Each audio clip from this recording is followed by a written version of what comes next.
Imagine that despite the tremendous technological advancements we experience today in every field, there are still people on Earth who know nothing about technology or modern civilization.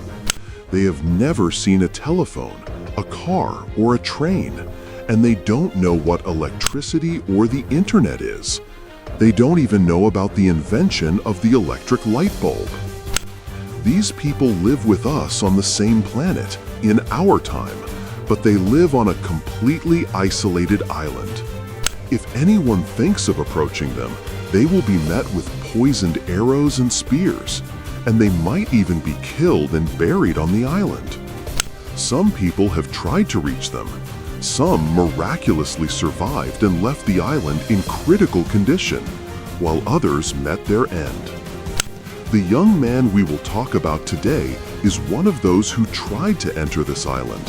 So, what happened to him? What did he see there? Follow the story to the end.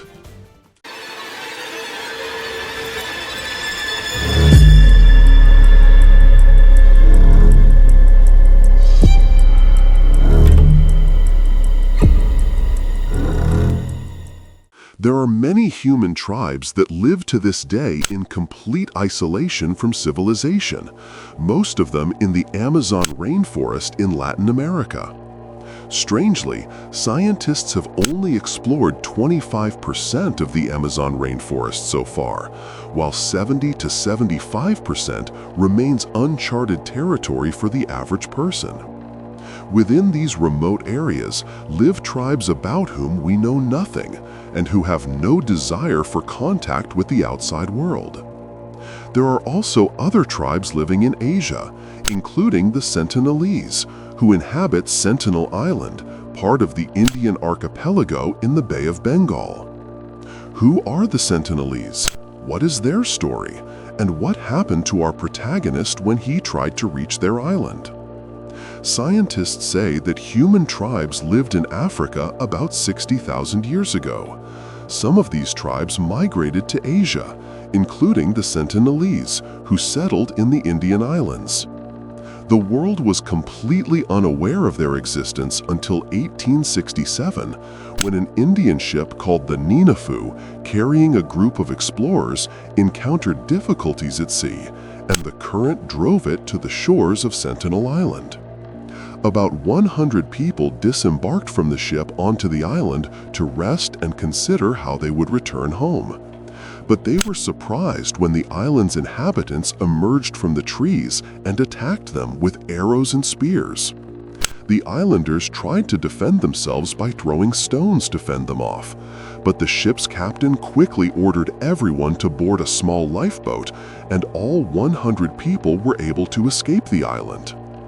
This was the first time the world had heard of the island and its hostile inhabitants. In 1880, when Britain was using the Indian Islands, a ship's captain named Portman decided to land on the island shores. The British captain, Portman, had arrived on the island of Sentinel with his armed men. When they landed, they found no one on the surface. His aim was to kidnap some members of the tribe and take them to Britain to display to the British people, boasting that he was the first to colonize the island and receive awards and rewards from the government. The captain and his men searched for the inhabitants, but found no one. It seemed the tribespeople had hidden in the forests when they saw the armed men. Portman continued searching the island until he found a group of huts. Upon entering, he found 6 inhabitants, an elderly man and woman and their 4 children. The captain took them to his ship and then landed them at the port of Belair in India. But the elderly man and woman quickly died of illness. These people had no contact with the outside world, and their bodies had no immunity to disease. Even a simple virus or a cold could kill them. The captain realized his efforts were futile and that the children might also die on the way. So he returned them all to the island of Sanatan, leaving some gifts for the inhabitants in an attempt to appease their anger. After that incident, no one attempted to enter the island again until 1956. In 1967, the Indian government declared the island a nature reserve.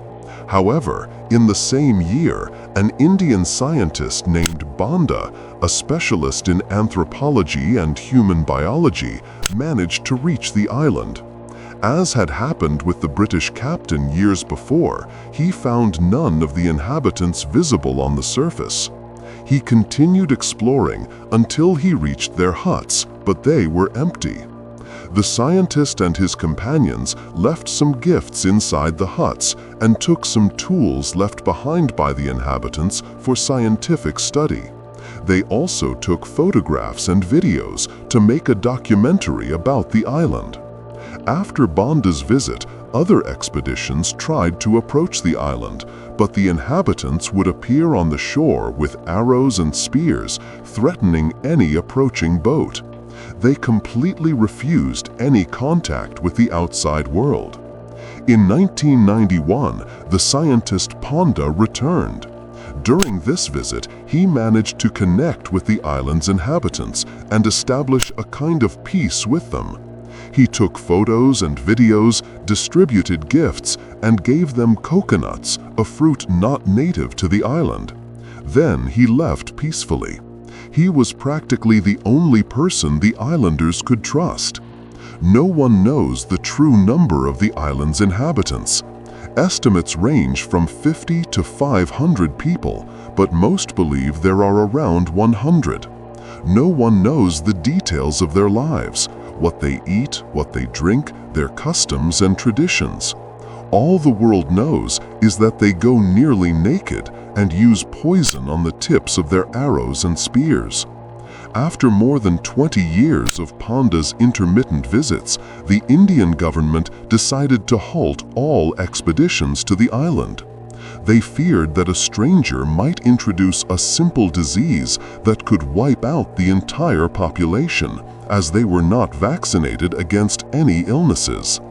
Since then, the government has declared a complete ban on entering or approaching the island. No one knows the true number of the island's inhabitants.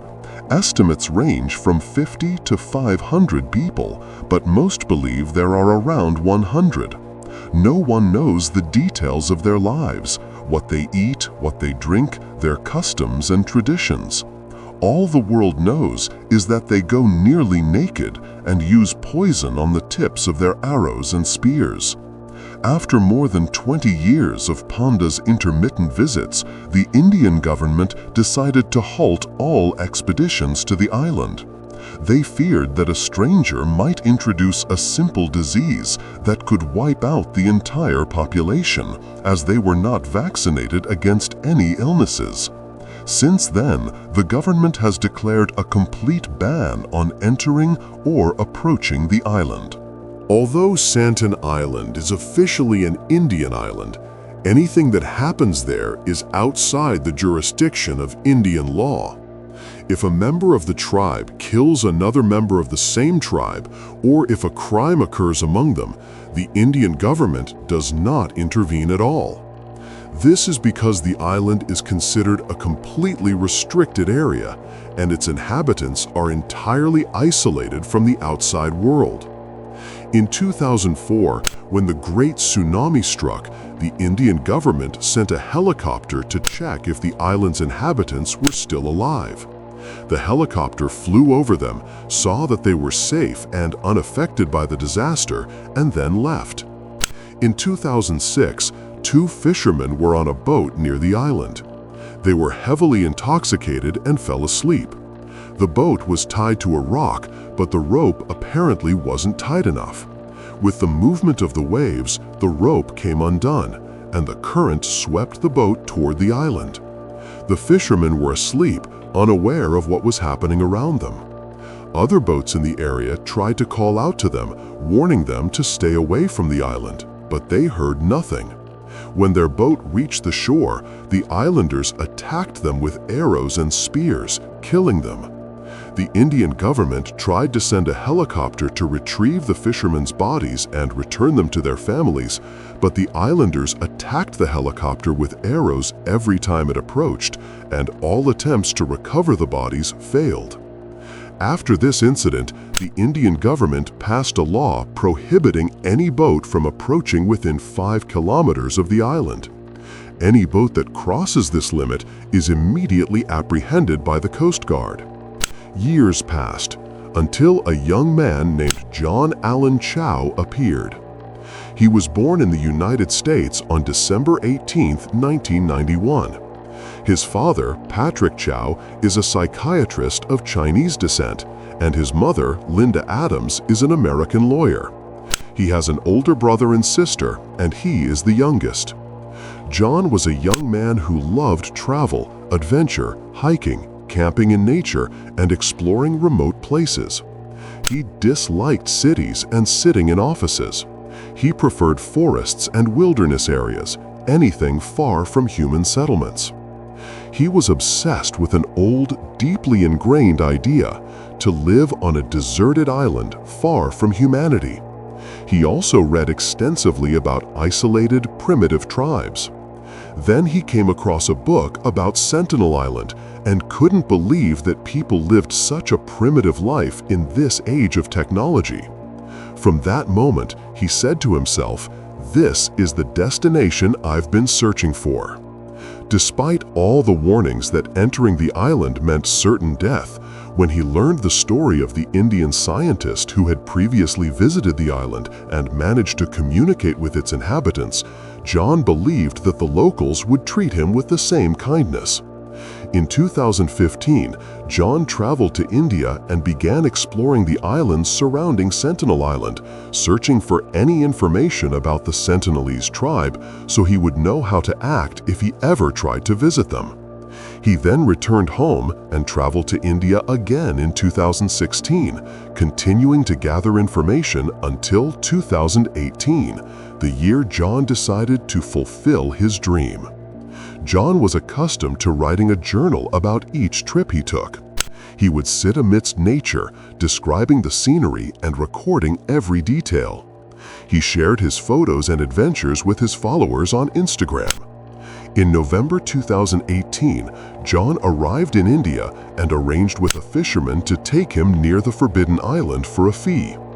On November 14th, the fisherman took him there, while John documented everything in his journal. As he approached the island, John used a small boat and quietly made his way toward the shore. Before reaching it, he removed all his clothes except his underwear, believing that the islanders would perceive him as less threatening if he looked like one of their own. He also carried 2 gifts, a large barracuda and a tuna, which he intended to offer to the islanders as a gesture of peace. In his memoirs, he recounts that upon reaching the shore, he saw an island woman shouting words he couldn't understand. Seconds later, tribesmen appeared swiftly, carrying arrows and pointing them at John. He cried out to them, "My name is John, and I bring you a message of peace from the Lord. These are gifts for you." Then he threw the 2 fish onto the beach. But they didn't react at all. Instead, they continued to approach him, arrows still aimed. Realizing the situation was becoming increasingly dangerous, John jumped into his small boat and rowed furiously away, managing to escape. He reached the fisherman's large boat and should have thanked God that the incident had passed peacefully, but he remained angry and upset. He felt humiliated and wondered how they could have received him in such a way, despite his peaceful arrival and the gifts he had brought. Upon returning to the fishing vessel, he began writing down everything that had happened in his journal. He then decided to return to the island the next day, but with more gifts. He felt that the 2 fish he had given them earlier were not a worthy offering. Therefore, he asked the fishermen to gather a larger quantity of fish for him and took some medicine and first aid supplies in case he was wounded by their arrows. He also carried his holy book, which was made of waterproof paper because he was very religious. Indeed, he returned to the island the following day, November 15th. This time, however, he landed his boat on the northern side of the island, not on the shore where he had landed the first time. As he approached them, he wrote in his journal that he heard the inhabitants shouting and calling to each other in strange sounds, like the howling of wolves or the barking of dogs. A short while later, the island's guards appeared, their arrows aimed at him, shouting in their own incomprehensible language. John began speaking to them in the same voices they were using, trying to mimic their speech in the hope of communicating. After a few moments, they burst into laughter. He believes they were cursing him, and he unwittingly returned the insults, which only made them laugh at him. He then approached the boat and threw gifts onto the shore. He noticed they lowered their arrows, but his reassurance was short-lived. A woman appeared behind the men, accompanied by a child, both holding arrows aimed at him. Little by little, the islanders began to close in on the boat until they completely surrounded it, blocking the way to the sea. John wrote in his journal, "At that moment, I was terrified. I felt it was the end. I clutched my Bible tightly to my chest. Suddenly, they all attacked the boat and seized control. One of them shot an arrow at him, but luckily it struck the Bible he was carrying and didn't pierce his chest. When this happened, he quickly jumped into the water and began swimming, terrified, until he reached the fishing boat." He wrote everything that had happened in his journal while on the boat. He was angry and upset, wondering how they had mocked him and tried to kill him. But despite everything, instead of thanking God for his survival in the previous 2 attempts, he decided to return for a 3rd time. This time, he made a deal with the fisherman who was secretly taking him to the island, away from the Coast Guard. He told him he wouldn't use the boat but would swim to the island. He asked the fisherman to leave after he got into the water because he thought the islanders were afraid of the fishing boat, which is why they attacked it. The next day, before going into the water, he gave his journal to the fisherman. It seems he sensed he might not return, so he left the diary with him so his family would know where he had gone, and so no one would accuse the fisherman of killing him or disposing of him.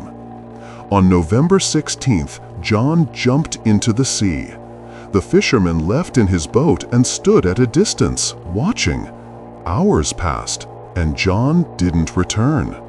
The fisherman asked his companions to search for John, thinking he might have swum back and not reached the boat. All the fishermen set out in their boats, searching around the island and getting as closely as they could to the shore. There, they saw the island's inhabitants dragging John's body onto the beach and burying it in the sand. At that moment, they knew for sure that his 3rd visit had ended. The fishermen informed the Indian authorities, and the government tried every possible means to recover his body, but all attempts failed. The story spread far and wide, becoming a cautionary tale that this island was isolated and its inhabitants didn't want any visitors. To this day, the island remains off-limits, guarded by the Indian Coast Guard. Anyone who ventures beyond a 5-kilometer radius is immediately detained. And since John's death, no one has ever visited the island. And so ended his story on Sentinel Island.